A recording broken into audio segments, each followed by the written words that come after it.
Welcome to Influence Matters, the show where I talk to experts, entrepreneurs, and professionals who are turning their story into impact and their expertise into influence. I am Clara Rose, and I'm your host today. Today's guest is Caleb Nelson. He is a men's performance coach, and he helps men to escape the burnout cycle and to reconnect with their purpose. His work focuses on rebuilding identity, lifestyle, and mission so men can show up stronger in their health, family, and in their work. He is also the host of the Naked Sunday podcast, which we, of course, have to talk about that. And help me welcome, if you will, Caleb Nelson. Are you with me, Caleb? I There am you here. are. Welcome. Thank you so much for having me today. I'm So excited to be here. it is my pleasure. So we'll get to the whole podcast thing in a bit. But first of all, I read your short bio, but tell us what you really do in this world. Ooh, what I really do, my hope, if I can do one thing for somebody, is to be able to answer the question, who are you? And I will say that's been the question I've struggled with the most in my life. I remember the first time that one really smacked me upside the head. I think it was my middle school English or social studies teacher goes and writes it up on the board and says, "Who are you?" Comes around, sits down on the edge of his desk, and just goes, "So, guys, like, who are you?" And that's, I don't know, 25, 30 years ago now, and it's stayed with me. And through the whole journey of everything I've done, the persistent, "Who are you? What am I doing in this world? Why am I here? How do I fulfill upon that and stay connected to that?" Is a journey I've been along, and when everything I did, it seemed to always gear back towards helping somebody do the same, because maybe if I could help enough other people, it helped me find my own purpose. And I like to believe perhaps it has. So that's where we're at. So that is your purpose then, helping people find their purpose, perhaps. Seems odd, Perhaps. right? Well, and I'm a firm believer that we are all, created with a purpose. We're all created, to bring something specific to the world. So I think, unfortunately, it often takes us a long time in life to reach the point where that we even recognize what our purpose is. So somewhere along the line, you decided that men's performance coaching was that answer. So was this accidental, or did you, right, one day go, oh, I find That's a this is great question. fulfilling work? Yeah. How did this happen? Oh, how do I answer this one? So a few years ago, and we'll definitely get into my own, we talked about burnout and the intro and all that other stuff, but Ah, I yes. ran into this coach a few years ago, and I did he's like, "Hey, come do this free 3 week thing." And I was like, "All right, cool." And this was during the pandemic, and just kind of floating around trying to figure out my next thing after I closed my gym. And he's like, so many people get so caught up on defining their niche and this and that. They try to like just start there, and everybody forces you into this box. And it's like, you haven't even started coaching yet, people. Now, mind you, I'd had a couple gyms, and at that point I've coached a few thousand people. So I'm like, oh, I think I'm more advanced, blah, blah, blah, blah. But he's like, here's the real approach. Just start coaching people and your niche finds you. And boy, is that true, because we start off really not knowing ourselves. So we cast a very wide net. And I've coached women, I've coached men, I've coached retirees, I've coached kids, I've coached teens, I've coached college athletes, I've coached professional athletes, I've coached, I mean, you name it. From like, I was telling my dad the other day, I've coached 6 year olds all the way up to 86 year olds, and everything in between in all the different life stages. And I think we eventually come back to, if once we're really honest with ourselves, like, we're trying to coach ourselves at a certain point in our life when we needed this is the thing we needed. And it wasn't until very recently, like, just the shaping of the name of like men's performance coach. Like, oh, well, that's what I was looking for. This is the thing I wished I'd like lost my edge. I'd lost my direction. What's the thing that I was looking for? Somebody who could hold space for all the things that I'm looking to. How could I perform as a man not just like in this one narrow construct of maybe fitness or business or this, like those are all just narrow. I was looking for like, well, how could somebody help me integrate all elements of my life so that I can be the best version of myself as a husband, Mm, as a father, as a business owner, mm, taking care of myself, all of those things. mhm. So underneath it all, dare I say, I was just trying to put all the pieces together to say, how do I be me? How do I how do I fix myself? Right? How do I fix Well, myself? I think that it's, so important, the holistic approach to things. I think too often, people pick those things apart, and you can't truly separate all of the pieces from yourself, even if you try, right, to separate the pieces. I have people often say to me, "Oh," because I'm very open about my faith, right? So I'm a Christian, and if you know me for 5 minutes, you know that that's true. I'm unapologetic about it, and it, like, permeates all areas of my life, as I believe it should. And so people ask me, "So do you just work with Christians?" I'm like, "Well, no. I just attract them because I think like attracts like, right? I attract them and I find fulfillment in working with them, but no, I'm not a faith-based, publishing company. It's not about that, but it's intertwined, right? You can't remove the pieces any more than a man can remove, you know, uh, how he is as a husband and a father and all those other pieces. You can't remove it from, it's a part of your identity, right? And so that holistic approach makes perfect sense in my mind, at least. Yeah, well, I appreciate you saying that. And it took a long time for me to realize this, but, and this is what I tell everybody now, is that your lifestyle sits on top of your identity. So what most people do is they throw a bunch of your new thing, whether you join some program. It's like, here's the new, whether it's grow your Instagram account, or here's your landing Mm, page, or here's your fitness, 6 week challenge. And I've, by mind you, I've paid for all those, spent hundreds of thousands of dollars on all those things. right. Now, here's the next guru or savior who's going to save my life Hmm. with their 12-step program to, wealth and Right. happiness, and, better marriage and better sex and better happy, whatever the thing is, six-pack abs. And I what I find, I get people, and they're finally at the end of that rat race, are like, well, you get something out of it. You get the Mhm, tactics, you get some stuff, you take some mhm, lessons from it, but it doesn't integrate because it didn't address the self concept. It didn't mhm, integrate and align with your principles and your values, mhm, perhaps. um, because most of them won't face that, because that's hard. It's often requires to do a lot mm, deeper work. And by often, I mean it right. does. You have to be open and honest. Every time.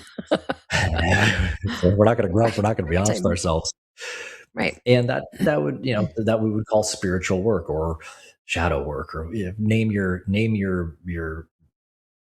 word that you feel comfortable with. So it's faith based, or that's why I think eventually people come back to similar, we'll call it faith structures or religious structures, as Mm, one of the, like, oh, we speak the same spiritual language to mm, understand each other. So we see each other. You get me.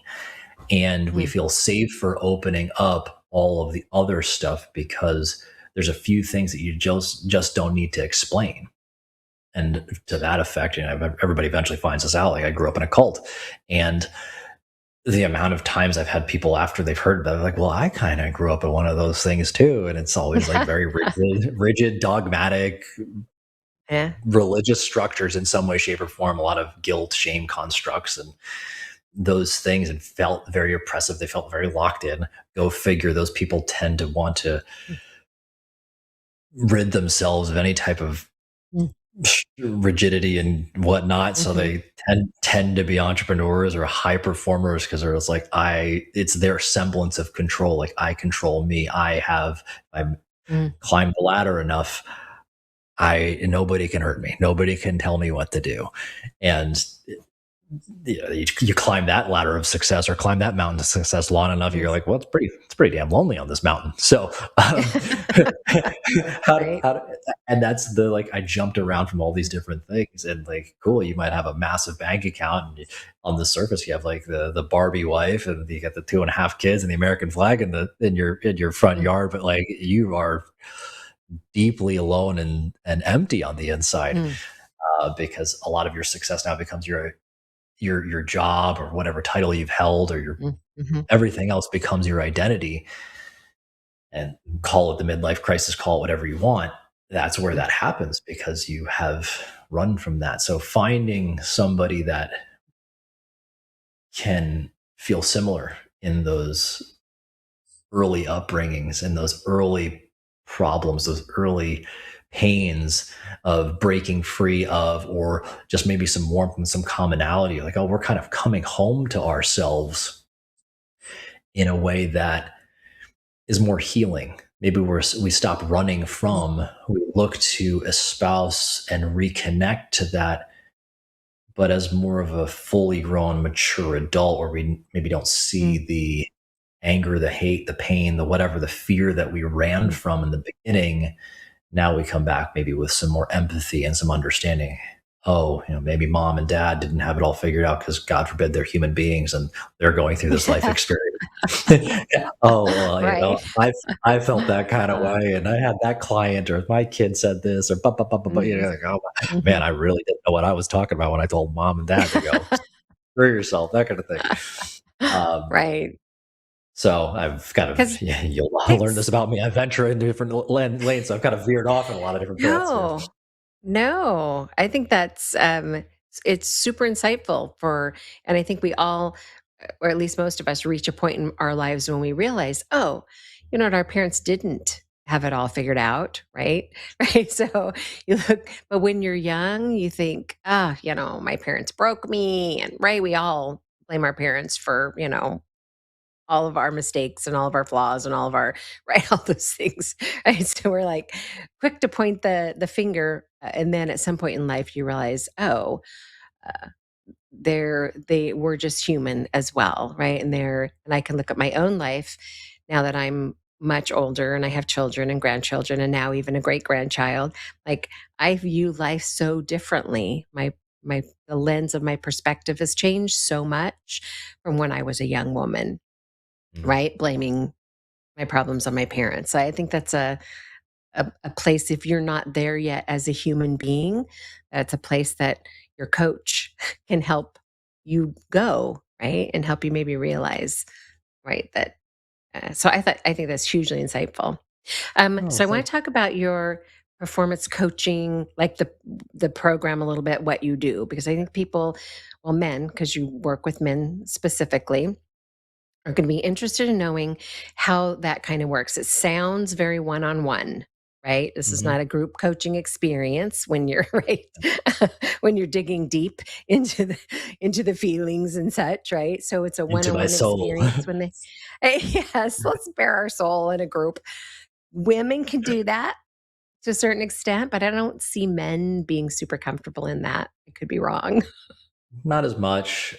You'd be surprised. I think there is like a lack of brotherhood that we're seeking. Mm, Like, we lose a lot of that team environment after we maybe mm, leave high school or college athletics, and we're seeking that. I think that there is a massive cry for that in current day. And ironically enough, last night I have a Wednesday night boys' night every week. It's like church for me, and it's just me and a couple buddies, and we have a one deep question that we bring up every week, and we go around the mm, table and we ask it.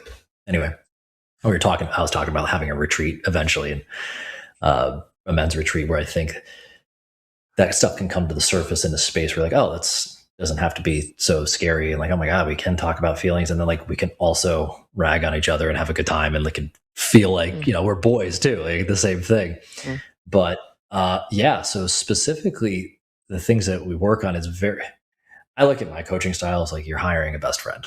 And the way I say that is, there's two sides to my opinion of great friendship. Is both, you accept somebody for who they are, like, cool, you've got stuff, you have messed up, you have done things good things, bad things, everything in between. This is where you're at. Mm. That's like the warm, loving embrace. Like, I see you and I don't judge you.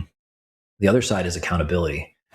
And it's not so much I think of the classic high school football coach, like screaming in your face, like, don't be Mm. whatever, choose your expletive Mhm. word.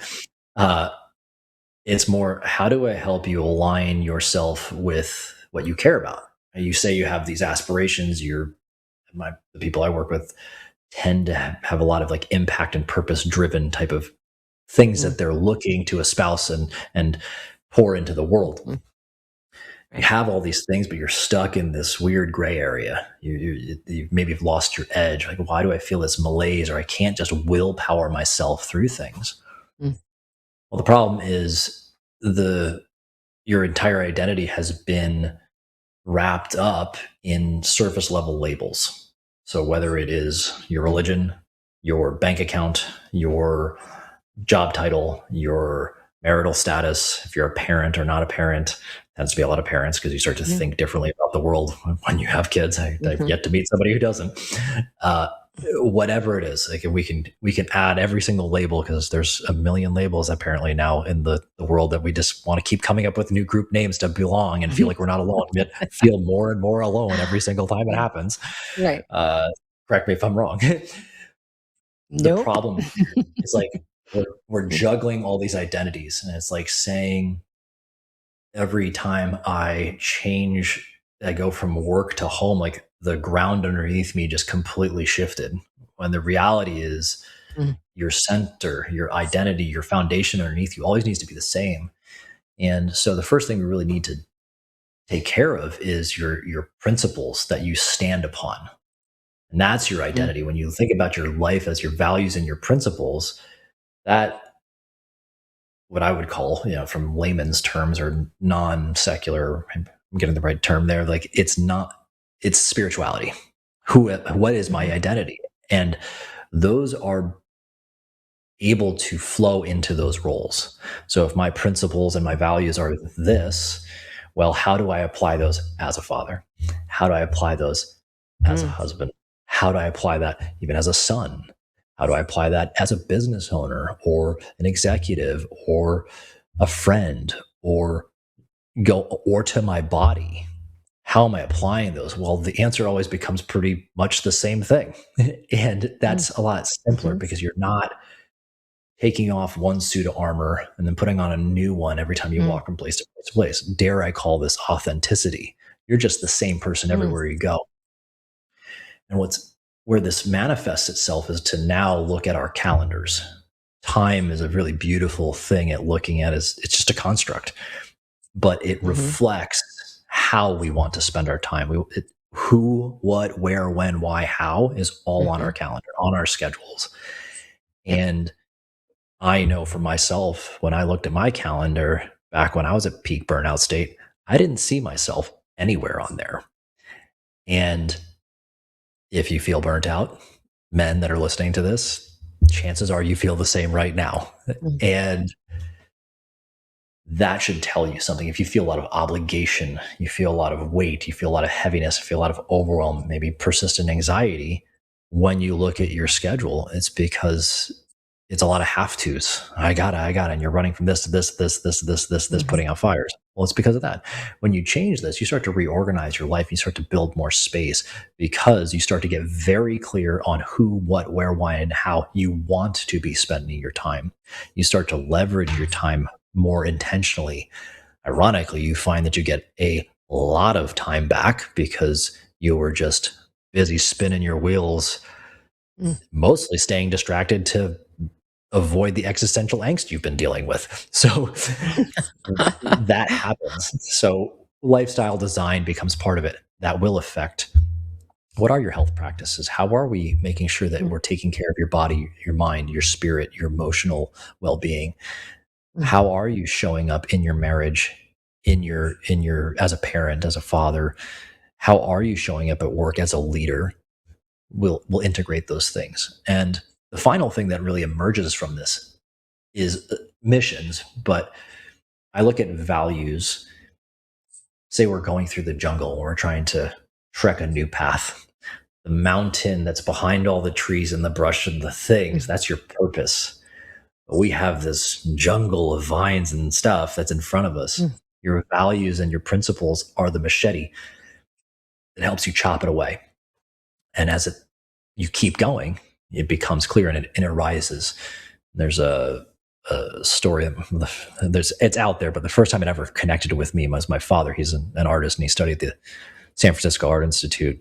And he was talking about like who he admired as like the masters. And he was talking about the David mm, as like a sculpture. I think it was Michelangelo that sculpted it. When asked about, well, how did you create the David? He's like, it was always there. I just removed all that was not David. mm, And the same thing mhm, is here. Our values strip away the excess so that we can just leave ourselves and our true being. And that is the purpose, the expression of our gifts. Uh, some call it unique genius. Some people call it zone of genius. Some mm, people, whatever it mhm, is, like our God given talents. And that emerges, and we find whether it's rising in your current path in your as an executive to maybe you want to be the CEO of X company and change the culture and such and such and such, or you're going to pivot in your career path and you're going to open your own business, mentorship, what have you, whatever the thing is where you're like, this is my calling. I knew I was called for something more. That becomes very clear. Whereas other people will try to just jump ship, blow their entire life up, have a divorce, they just blow all these things up because they just don't feel mhm. connection. Like, well, let's just start all over and I can just do these things. I'm the lone wolf and no, I don't need anybody. Uh, Uh, that that might have been the most, I don't know, efficient or concise description of what work looks like with me. We talk about feelings and other stuff along the way. I promise not so scary, but like it's a couple dudes just like let's just talk. It's almost like let's talk through that's this. But you yeah. have a foundation, right? You have something, and I've heard a lot of people talk about, in the executive coaching, performance coaching, that space. A lot of, as I just talk with a lot of people, talking about the process, but I've not heard them talk about it in that way before. Like starting from that foundational identity being, your values, your core values. That's like the weapon, the tool, right? Or the what shapes the rest of it. And isn't it Yeah. interesting that It's hard. That's the so reason why. often, yeah, it is hard. I'm sure it is hard, right? To get to the core of those things. And maybe why some people struggle more than other people because they have a firmer, they don't have as firm a grasp on those core values. So that seems like the foundational stuff is so important. In my own work, when I work with people writing their books, that's what we do first, foundational work, right? We do the brainstorm and blueprint. What are we creating? Why are we creating? What do we want it to do? Right? That foundational stuff, everything builds on it, right? So that makes so much sense that you have to start with this foundational stuff and then that helps guide the rest of the stuff, right? The rest of the pieces then have a place to fit. Yeah, and coming back to why it's hard, it's because often people got to a certain level of success as a coach because of the tactics and the things. Like here's the 5 step, ba ba Mm, ba ba ba, and the thing that da, right. da, da, da, da. But there's a saying I heard, or maybe I came up with. I don't know. I'm not really sure. But you can only lead others as far as you've gone yourself. And I visualized this, and I was literally writing before we hopped on here. It's like spend the first half of our life climbing the mountain of success, Mm, but the second half of our life is digging our soul into our souls for purpose. And most people are not willing to shift that because it looks like taking a step mm, back. And mm. there's a book that really changed my life. It's called The Big Leap by Gay Hendricks. I recommend it to everybody. A life coach I had, she recommended it to me, and it was. I took a year before I actually read it. I was like a dumb dumb. I should have read it right when she told me. And but there's something called these zones. So there's the zone of incompetence, competence, excellence, and then Mhm, genius. Most people get their notoriety or their success from their zone of excellence, but it's not their zone of genius. and they run into what's called an upper limit problem, where they find ways to just kind of destroy themselves and bring themselves back down because there's this clinging to this old identity. Well, I am such and such and such and such. And for me, I was a gym owner. I was like, oh, I'm the fitness guy. I'm great. What if I'm not the fitness guy? Now who am I? Am I nothing? Right. And, Oh, yeah. Yeah. and Scary. it requires that. And it's often a lonely path. But it's not to say they're bad, and it's all valuable stuff. And I've learned a ton from all those types of programs. But it's the next step, especially if nobody's had a great model of what that looks like. Maybe they didn't have a very present father. Maybe they didn't have the opportunity for therapy or coaching. They didn't find somebody that they really trusted to explore this stuff that's the feelings in a way that's meaningful, but also not like, sometimes therapy world just gets really like, let's just keep talking about that feeling and just like spin ourselves in circles. Like, I've worked with a lot of men who are just like, I've been to therapy, and then we just got to this point. I was like, they just wanted to talk about the same thing and drudging up the past. I was like, I'm ready to move forward. Well, that's the difference between therapy and coaching. Coaching is like, well, where are we going?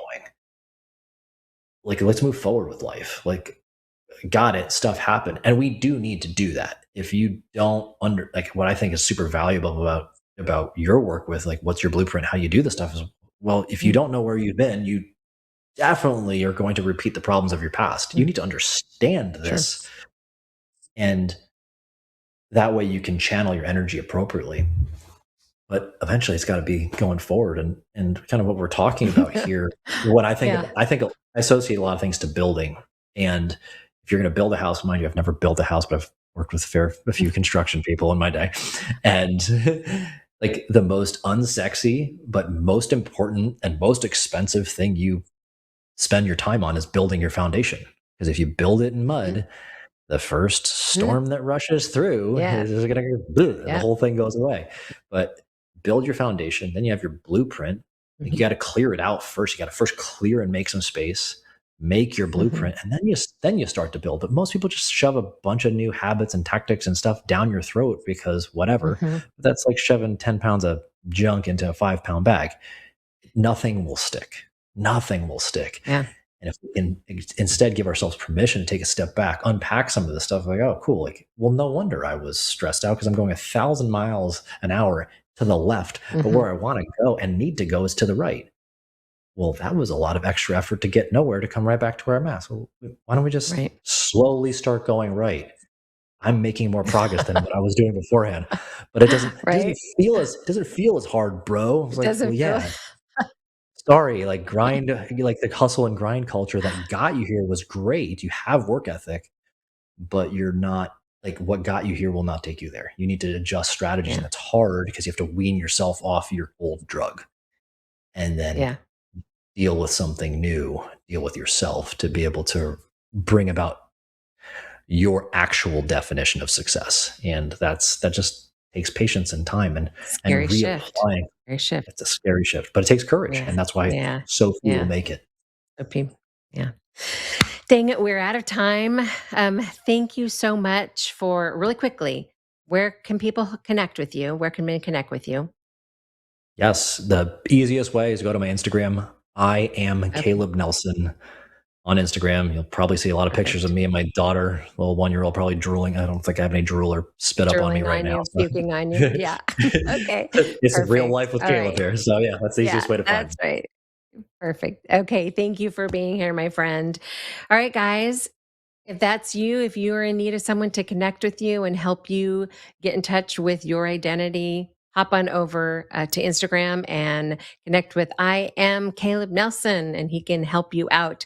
Right before we go, I have to really quickly remind you that if you are looking to get your book done, and I'm out of time, dang it, but you can get some free resources over at the SAVVYauthors.com. I'll see you next week, my friends.